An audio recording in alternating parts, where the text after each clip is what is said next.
श्यामपुर गांव में एक घर था जहां सालों से कोई नहीं रहता था। लेकिन उस घर के सामने गांव के सारे लोग अपने अपने घर से रोटियां लाकर रखते थे। थोड़ी ही देर बाद वो रोटियां गायब हो जाती थी। सबको ये पता होता है कि उस घर में जो चुड़ैल है वो रोटियां खाती है, क्योंकि जिस दिन भी उस घर में किसी के घर से रोटियां नहीं जाती थी, उस घर में अगले दिन से खाना नहीं बन पाता था और अजीब अजीब सी आवाज़ें आती थी। एक दिन एक परिवार गांव में नया आता है। परिवार में एक अम्मा और उनका बेटा मोहन रहता है। मोहन, बेटा जाकर बाजार से खाने का सामान लेकर आ जाओ। ठीक है माँ, मैं जाता हूँ। और मोहन सामान लेकर आता है और माँ खाना बनाने में जुट जाती है। वो लोग गांव में नए रहते हैं और उन्हें कोई बताता भी नहीं है कि उनको उस घर के सामने रोज़ रोटी रखना है। अम्मा खाना बना देती है और मोहन और अम्मा खाना खाकर सो जाते हैं। अगले दिन सुबह जब अम्मा खाना बनाने जाती है तो जैसे ही वो रोटी बनाती है, रोटी गायब हो जाती है और अजीब अजीब सी आवाज़ें आती है। मोहन, मोहन बेटा यहाँ पर आओ। हाँ अम्मा, क्या हुआ? मैं रोटी बना रही हूँ और रोटियाँ गायब हो रही है और अजीब अजीब सी आवाज़ें आ रही है, जैसे कोई हंस रहा हो। अम्मा, ऐसा कैसे हो सकता है? आप ना मेरे सामने रोटी बनाओ, देखते हैं क्या है।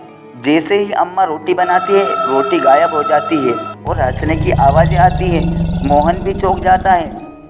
अरे अम्मा, ये कैसे हो रहा है? कहीं इस घर में कुछ है तो नहीं? दोनों घबरा जाते हैं और गांव के मंदिर में जाते हैं और पंडित जी से पूछते हैं कि उनके साथ ऐसा क्यों हो रहा है। बेटा, गांव के बीचों बीच एक घर बना हुआ है।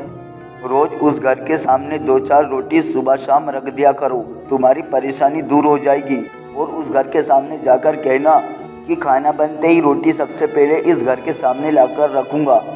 लेकिन पंडित जी, ऐसा क्यों? मोहन के पूछने पर पंडित जी बताते हैं, बहुत समय पहले की बात है। इस घर में एक औरत रहती थी। उसके घर में खाने के लिए कुछ नहीं था और उसके पास कोई काम भी नहीं था, तो वो लोगों के घर से रोटियां चुरा लेती थी। एक दिन उसने सरपंच के घर से रोटी चुराई और सरपंच ने उसे ऐसा करते हुए पकड़ लिया। इसके बाद सरपंच ने उसको सजा दी कि कोई भी उसको खाना नहीं देगा और उस घर में बंद कर दिया। उसकी उसी घर में मौत हो गई और उसके बाद वो चुड़ैल बन गई और तब से ही उसके घर के सामने सबको रोटी रखना पड़ती है।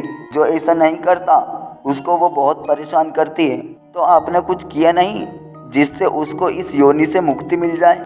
हमने बहुत कोशिश की, वो इस गांव से जाने को तैयार नहीं है। ठीक है पंडित जी। मोहन अम्मा को लेकर वहाँ से घर चला जाता है और पंडित जो कहता है वही मोहन करता है और घर जाकर, अम्मा आज अच्छा खाना बनाओ, पूड़ी, हलवा, खीर और सब्जी। आज कुछ है क्या बेटा? नहीं अम्मा, बस अब आप रोज अच्छा अच्छा खाना बनाइए और मुझे एक थाली में परोस कर दे दीजिए। ठीक है बेटा, मैं देती हूँ। अम्मा को कुछ समझ नहीं आता कि मोहन क्या कर रहा है। आप परेशान मत हो अम्मा, सब ठीक है।